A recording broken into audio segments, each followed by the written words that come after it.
With me, 8-time Premier trainer in Western Australia, Ross Oliveri. And Ross, your stable's firing at the moment, and you certainly have been very busy. 11 starters at Gloucester Park last Friday night. You've got 10 in at Gloucester Park this week. Yeah, Ken, I'm a bit surprised that we've got that many in, but anyway, that's what we got. That's keeping you busy. Yeah, keep me off the streets. Now, the big race is the $50,000 Cup, the Governor's Cup, Ross, and you've got two runners, Mr Mojito, the best drawer of all your runners on Friday night, drawn barrier 2, and Lord Willoughby, who's drawn the outside of the back line in the Cup. And Mr Mojito dropped down in class last week, and he was a very good winner in a 1730 metre sprint. He goes back up a class this week and up in distance. But drawn 2, what sort of part is he going to play in the Governor's Cup, Ross? Good question. Yeah, I don't know. He's a horse on the improve.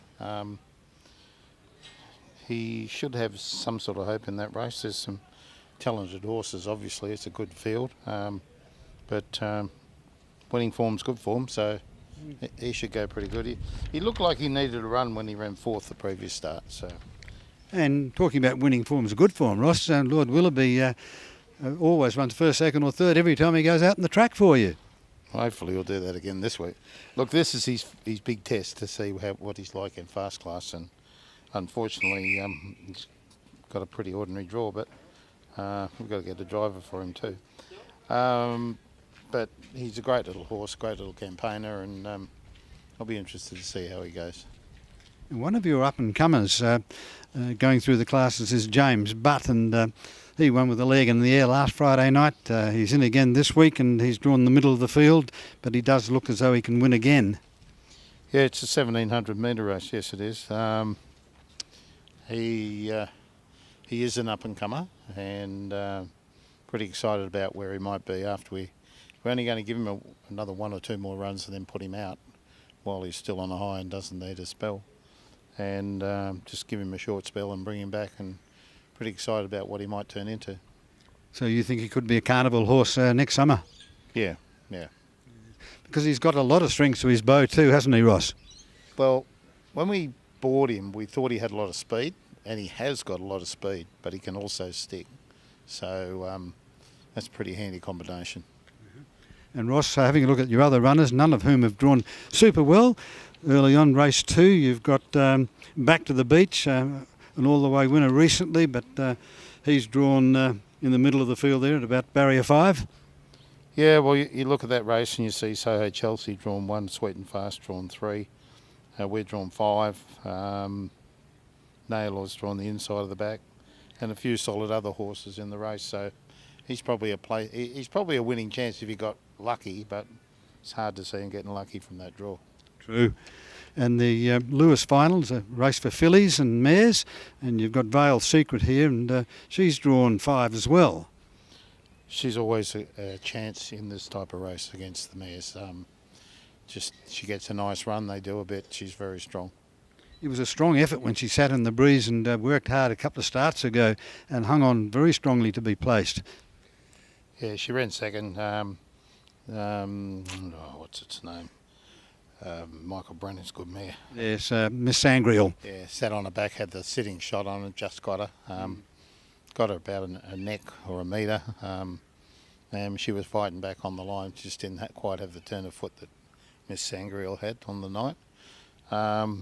So she'll give a good account of herself in that race.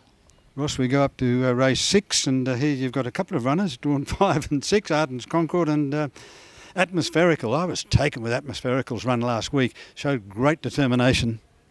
Showed a lot of guts, didn't he? Yeah. Hawley's horse had him on toast, but he refused to give in.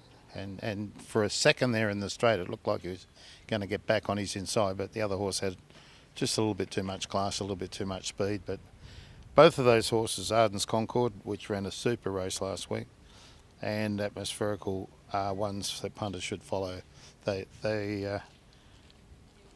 should win more than one more.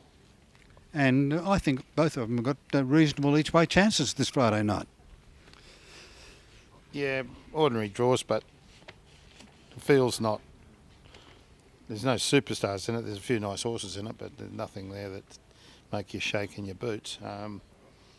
Yeah, their chances. Okay, then we go down past James Butt. We've spoken about him. You've got two in the third last race. Kid Colossus, the big fellow, and drawn wide, and the mare, Halley Rage. We thought Halley Rage was on the improve. She might need another run. Good draw for her in there. Maybe she's a place chance. Kid Colossus will win one of these races when he draws to lead. And Ross, the Trotters are racing in the second last. It's a stand. There's one horse off the back mark, the 30-metre mark, and you've got the class runner. That's Son of Flindenny. But it's always hard to win off 30 metres. What do you think of his run at Pinjarra? We got skittled at Pinjarra, so punters would pay to forget that. He got his back leg contacted and he got himself and pulled a shoe off. Then broke, which is very unlike him. He tends not to break. Look, he's a good beginner. 2100 metres is a front runner's sort of standing start, so it favours the horses up the front. But as you say, he's a classy horse, and he's got an undeniable chance. Balmoral Boy went very good at Pinjarra. He's a risk at the start, Balmoral Boy. He's more than a risk. He's a very big risk, but if he was to step, he would shake the life out of that, because I think he likes it shorter rather than longer. True. Ross, 10 runners. You'll be busy on Friday night, and all the best of luck. Thanks, Ken.